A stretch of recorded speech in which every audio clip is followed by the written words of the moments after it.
Welcome back. I'm Rick Sanchez. There is very troubling information tonight about Bishop Eddie Long, powerful, well-known reverend and pastor who has a television show, one of those mega churches with 25,000 people in it.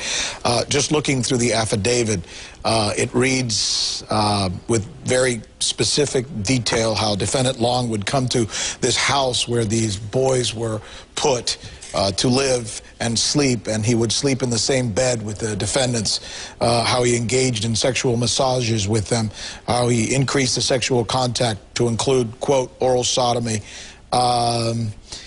Overnight trips, defendant Long shared a bedroom and engaged in intimate sexual contact with the plaintiffs, kissing, massaging, etc., etc., when the boys would travel with him on trips in private jets, sometimes flying back on commercial planes. Now, Eddie, how is it possible? You know, I'm just asking myself, and a lot of people are probably wondering as they listen to this, how do you coerce someone to do something like this based on the Word of God, for example? What does God, what does religion have to do with these things? What do they say took place? Was there some kind of ritual or something? At this point, we haven't spoken with these two young men. We've spoken with their attorney. And so basically, what we have to go on is the documents we've been talking to from here. But when you read through this, one of the things that it mentioned several times is that essentially what they accused the bishop of doing is kind of creating this atmosphere where the engaging in the words here, engaging in a sexual relationship was a healthy component of developing your spiritual life. That's exactly, that they say that that's what the bishop had convinced them of. And there's a couple of stories in here where this was a ritualistic thing that happened, that at some point he had chosen, and you'd mentioned this idea of Bishop being Bishop Long's spiritual sons, and that in these documents it says that this was actually like a private ceremony that had taken place. Kind of like wedding vows. Yeah, like a covenant that had taken place between Bishop Long and these two men, where essentially the bishop is saying to them, I will be your spiritual father, there for you all the time. And they exchange jewelry? Well, the jewelry part is one of the other levels of intrigue here, is that a few months ago, there was a break-in at the bishop's office at the church, there at New Birth Church.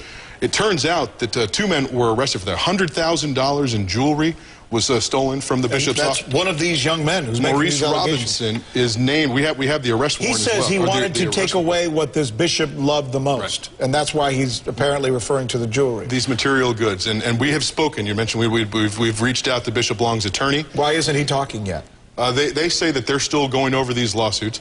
They tell us quickly, but his spokesperson and his attorney have said tonight that they adamantly deny these accusations, that they're disheartened that these men had gone down this path in filing this lawsuit. All right, listen to what we're getting from a lot of, not everybody, but there are some people out there who defend their minister, believe in him, love him as a man, and are willing to forgive him already.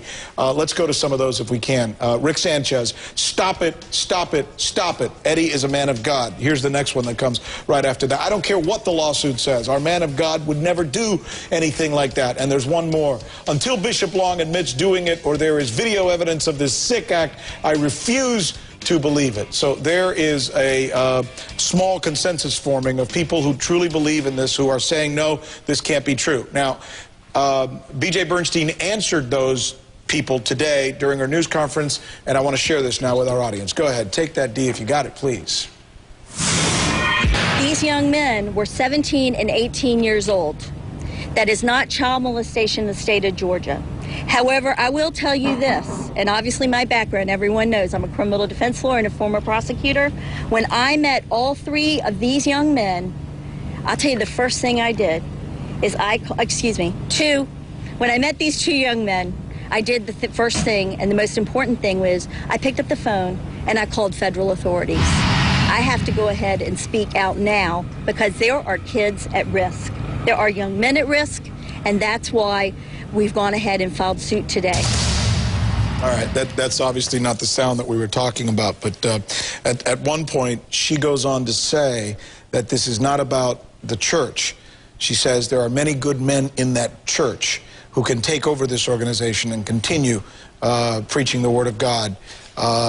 So she gave a pretty direct answer to what Defendant Long is doing in this case. It's a heck of a story. And I've spoken with her as well, and she says, look, for these two young men to come out and make these accusations is incredibly difficult for them as well, because they're young men. Right. And then there's the whole issue of whether they're gay, and apparently she said that they're not. They tried to have girlfriends, but he blocked that. In fact, let me see if I can read you that real quick, because I thought that was interesting as well. Coming back she talked about how it's affected their relationships in today's world. This is interesting. When the young males, confused by the sexual contact with defendant Long, find girlfriends or engage in sexual contact with females pursuant to their own desires, defendant Long initially attempts to block those relationships by increased contact and spiritual talk as to the covenant between the spiritual son and himself. It's creepy, but it is what it is. These are allegations. Bishop Long will have, obviously, a chance to defend himself. We invite him to come on the show and give us his perspective on this, as we do his representative. Eddie, thanks. We'll talk more about this. We've made that reaching out to Bishop Long tonight, so everybody knows. We've tried repeatedly today. All day long. Yeah. As soon as this was filed this afternoon, we've let them know that anytime the bishop wants to come out and speak to him, the answer has one of his people are saying that, look, they're still looking over the paperwork. They're still looking over these complaints. This has obviously happened in the last few hours, so that... no response. Yeah, no response. Okay. So far.